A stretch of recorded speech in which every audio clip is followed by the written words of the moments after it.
મેં બોર્ડમાં સાહેબે ભણાવ્યું, હું મને સમજાઈ ગયું. What after next? એને પછી શું? તેના પછી ઘર જઈને એકવાર રિવિઝન કરવાનું, પછી અઠવાડિયે એકવાર રિવિઝન કરવાનું. તો આખા વાક્યો યાદ રાખતું તું, આખું પેરેગ્રાફ તો મેઇન પોઈન્ટ ખાલી એક શબ્દ, એક વાક્ય હોય તો એક શબ્દ. બરાબર. બાકી મોબાઈલમાં બધી વસ્તુ છે. હવે તમારે એ નક્કી કરવાનું સારું શું છે, ખરાબ શું છે. જે તમારી લાઈફ માટે સારું છે એને અપનાવો, ખરાબ છે એનાથી દૂર રહો. 70 સુધી મહેનત કરો તો 70-80%. હજી ડાયરેક્શન જ નહીં નથી મળી મને. અચ્છા. પછી વિદ્યાકુલમાં જોડાણો. પછી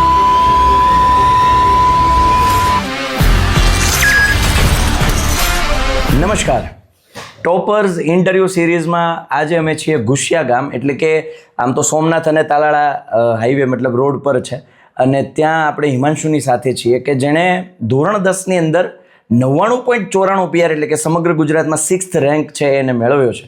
અને એની કઈ રીતની તૈયારીઓ છે જે તમને એની પાસેથી જ આપણે જાણવાની છે, જે તમે આગામી તમે જ્યારે 10માં કે 12માં આવશો ત્યારે ટોપર્સ કઈ રીતે તૈયારી કરે એની કોઈ ટીપ જો તમને ફાયદો કરી જાય તો તમારા પણ રિઝલ્ટમાં સુધારો થઈ શકે. એટલે ખાસ છેલ્લે સુધી જોડાયેલા રહેજો.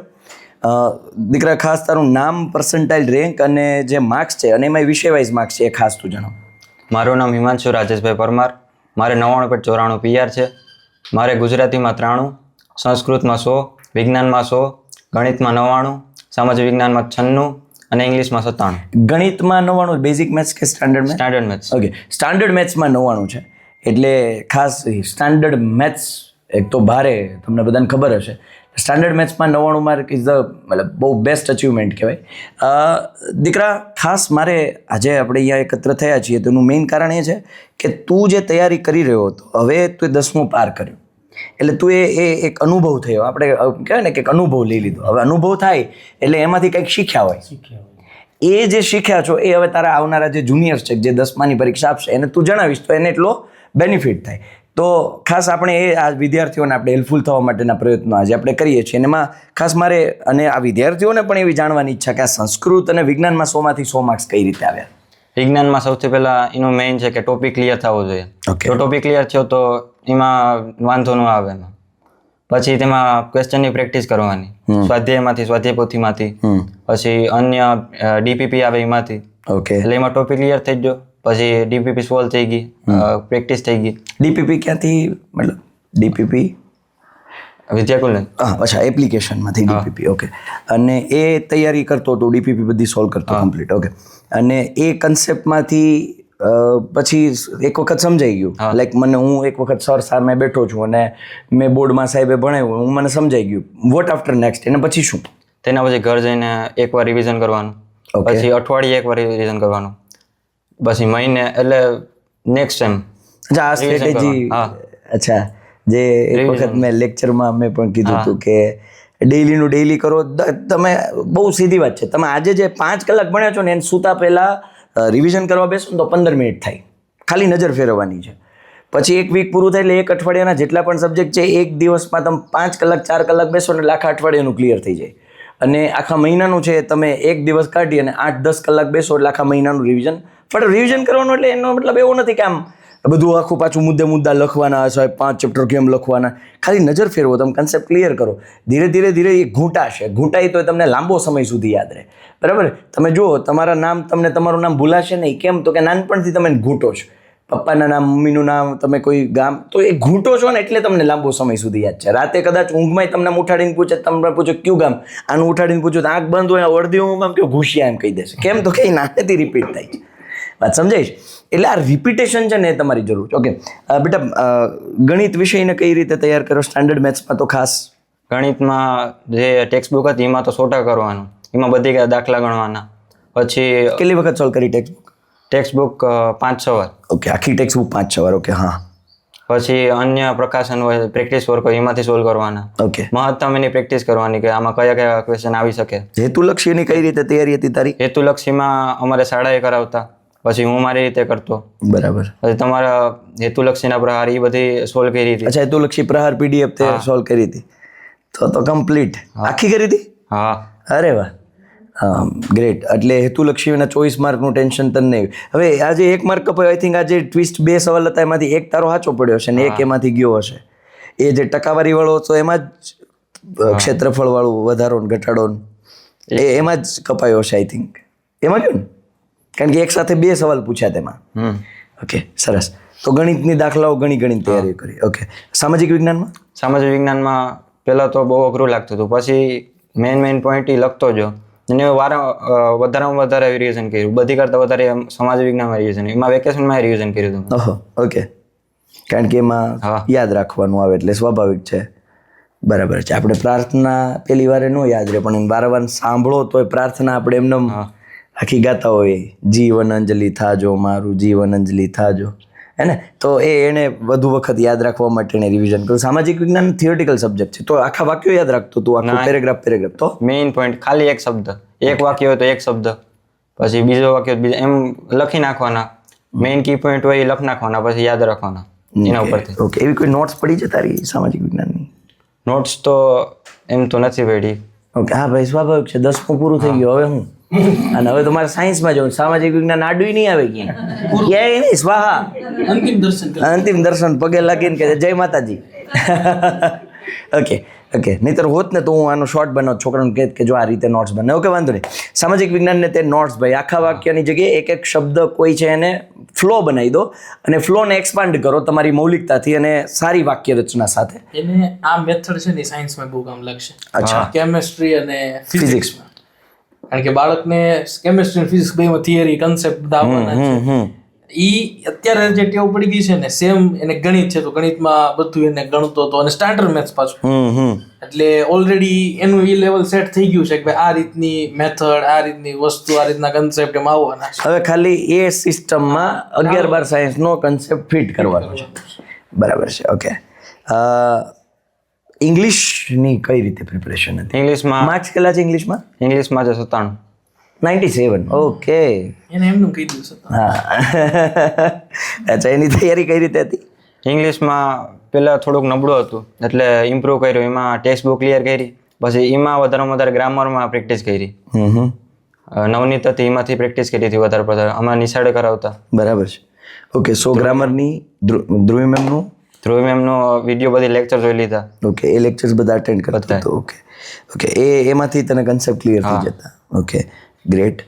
અને એ ઇંગ્લિશમાં ઘણી બધી વખત નિયમો બધા ભેગા થઈ જાય, ઉતારે થતું. હા. તો એને અલગ યાદ રાખવા માટે શું કરતો? સ્ટોરી બનાવી લેતો, કાં એને અમુક સ્ટોરી અરે જોડી દેતો, કે ગમે અરે જોડી દેતો એટલે અલગ અલગ રહે એમ. તમારે યાદ રાખવાનું છે, ક્રિએટિવિટી તમારે થોડું એક્ટિવ બનવું પડશે, એટલે તમારી જે મૂંઝવણ છે ને એનું સોલ્યુશન થઈ જશે. બરાબર? એટલે આ બધાની વચ્ચે અત્યાર સુધી પાવર, ઇલેક્ટ્રિસિટી નહોતી, હવે આ ઇલેક્ટ્રિસિટીના વધામણા થયા છે. એટલે પંખો બંધ કરી દો, વાંધો નહીં. પંખો બંધ કરી દો, કારણ કે માઇકમાં અવાજ આવશે એટલે. હા, વાંધો નહીં. ઓકે, ચાલો, ગ્રેટ. તું એક મેસેજ શું આપવા માંગીશ કે જે ધોરણ 10ના બાળકો છે ને? કે અત્યાર સુધી જે થયું છે એ પછી હવેથી શું કરવાનું છે એ આપણે કરવું પડે. આવું તારી લાઈફમાં થયું હતું? હા, મારે આ 10માં જ થયું. શું થયું હતું? અડધા સત્ર સુધી મહેનત કરતો, 70-80% જે ડાયરેક્શન હતી એ નથી મળી મને. અચ્છા. પછી વિદ્યાકુલમાં ધોરણ પછી થોડુંક ઇમ્પ્રૂવ થયું, એટલે બીજા સત્રથી આમ પૂરેપૂરી મહેનત કરી 100% એમ. એટલે જે થયું એ થયું. હવેથી જે કરવાનું છે એ હવે 100% આપવાનું. એમાં જમ્પ કેવડો? પહેલા સેમમાં 60-70, બીજા સેમમાં 97. બરાબર છે. એટલે વાત એ છે કે ઘણી બધી વખત છે ને છોકરાઓ એમ કહે છે કે સર હવે મારે તો મહિનો દિવસ થઈ ગયો, બેકલોગ્સ ભેગી થઈ ગઈ છે, હવે તૈયારીઓ કેમ કરવી એમ. હવે તો પછી એ હિંમત હારીને છોડી દે છે કે હવે નહીં થાય મારાથી. ભાઈ એવું નથી હોતું. તમે જાગ્યા ત્યાંથી સવાર, અને આ તો હજી વર્ષની શરૂઆત છે, તો આ ભૂલ હા પહેલેથી જો કર્યું હોય તો વાંધો જ ના આવે કોઈ દી, બેકલોગ ન લાગે. પણ જો થઈ ગયું જે થઈ ગયું એ થઈ ગયું, પણ હવેથી જે કરવાનું છે એમાં 100% આપવાનું. જે હવે તમારા ભાગ્યમાં, મતલબ ભવિષ્ય છે ને એ આપણા હાથમાં છે ને સુધારી શકીએ. ભૂતકાળ આપણા હાથમાં નથી ને તમે સુધારી ના શકો, એ સ્વીકારી લેવાનું અને આગળ વધી જવાનું. પણ ભવિષ્યમાં જો તમે આની આજ ભૂલ કરો તો તમે માફ કરજો પણ મૂર્ખ કહેવાઓ. કારણ કે તમને ખબર છે કે આ જે વસ્તુ છે એ ઇમ્પોર્ટન્ટ છે, અભ્યાસ એટલો અગત્યનો છે, ભણવું જરૂરી છે. મમ્મી પપ્પા છે કે જે તમારા માટે મહેનત કરે છે, એ તમારી ફીસ ભરે છે, એ તમને ભણાવવા માટે કેટલો સંઘર્ષ કરે છે, અને તેમ છતાંય જો તમે ભણતા નથી તો હકીકતમાં તમે મૂર્ખ છો. થોડો કડવો લાગીશ, પણ ગુણકારી છું. બરાબર. એટલે ખાસ થોડી ગંભીરતા રાખો, ભણતર બાબતે થોડી ગંભીરતા રાખો, બહુ આગળ જશો. મારે ખાસ હિમાંશુના પપ્પાને મારે પૂછવું છે કે હિમાંશુનું જ્યારે રિઝલ્ટ આવ્યું 99.94, એટલે આખા ગુજરાતમાં એના રેન્ક પ્રમાણે જોઈને તો એ છઠ્ઠો બાળક છે, છઠ્ઠો ક્રમ કહેવાય એનો પર્સન્ટાઇલ રેન્ક પ્રમાણે. તો જ્યારે તમને ખ્યાલ આવ્યો કે હિમાંશુએ 99.94% રેન્ક છે, ત્યારે શું તમે વિચાર આવ્યો? પહેલો વિચાર આવ્યો બહુ ખુશ થઈ ગયું, બહુ ખુશ થઈ ગયું. બહુ મારા માતાજીએ મેં કીધું મારું કામ કરી દીધું છે. બરાબર. વિશ્વાસ હતો મને. હા, બરોબર છે કે મારા છોકરામાં ટકાવારી લઈ આવશે.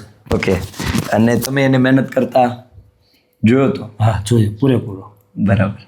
તો તમને ક્યારે એવું લાગ્યું કે તમે ઘણી વખત અમારે વાલીઓ કહે છે કે અમુક વાલીઓ એવી ફરિયાદ કરે છે કે સાહેબ આને કેવું પડે ચોપડા લઈને બેસ, ક્યારે ચોપડા લઈને બેસતો નથી.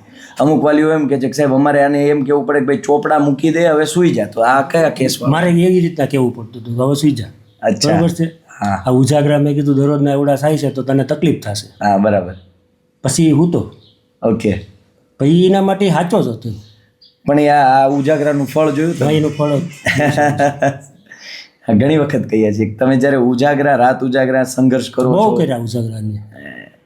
હા, શરીરનું ધ્યાન રાખવું અનિવાર્ય હા, બસ એ જરૂરી છે. હા, શરીર સ્વસ્થ તો બધું કામ થશે, બાકી હવે શરીર સાથ નહીં આપે. 5 કલાક નીંદર તો કરવી જોઈએ ને.